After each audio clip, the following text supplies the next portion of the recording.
And finally एक चीज़ बताना मैं स्टार्टिंग में भूल गया।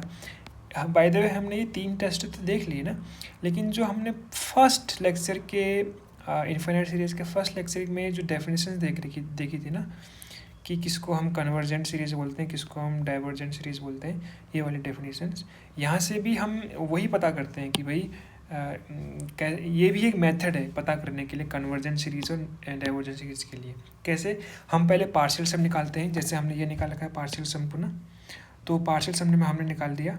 अब पार्शियल सम में अगर जो ये आई की वैल्यू को इन्फिनिट ले लेंगे, अगर आई की वैल्यू को, और इन्फिनिट लेने पर अगर ये जो पार्शियल सम की जो वैल्यू है अगर वो फाइनाइट आई तो वो कन्वर्जेंट, जो हमने यहाँ पे लिख रखा है देख, the it's said to be convergent it's said to be convergent if this s i converges to a finite limit as i goes to infinity.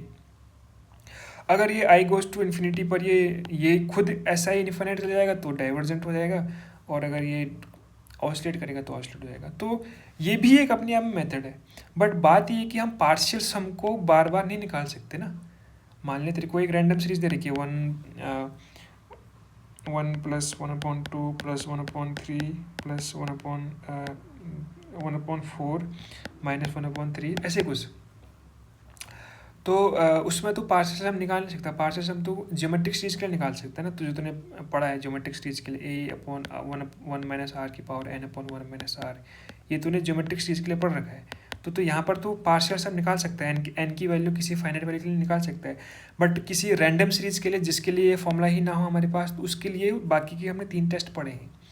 ठीक है, तो ये कुल मिला करके, चौथा वाला भी मिला करके 4 टेस्ट हमारे पास एसेंशियली होते हैं।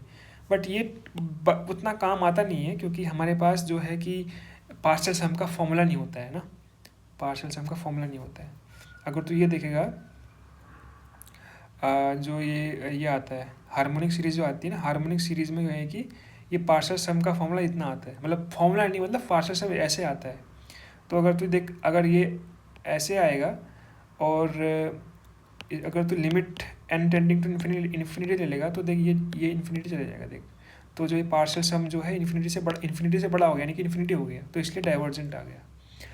तो ये भी एक मेथड है, मैं ये बोलना चाह रहा हूँ कि पहले पार्शियल सम निकालो, फिर पार्शियल सम को ही एक्सटेंड करो इन्फिनिटी तक। अगर वो एक्सटेंड करने पर इन्फिनिटी जाएगा, आंसर डाइवर्जेंट, अगर फाइनाइट जाएगा तो आंसर कन्वर्जेंट। दैट्स इट, है ना? आई थिंक समझ में आया होगा तुझे। Okay, that's fine.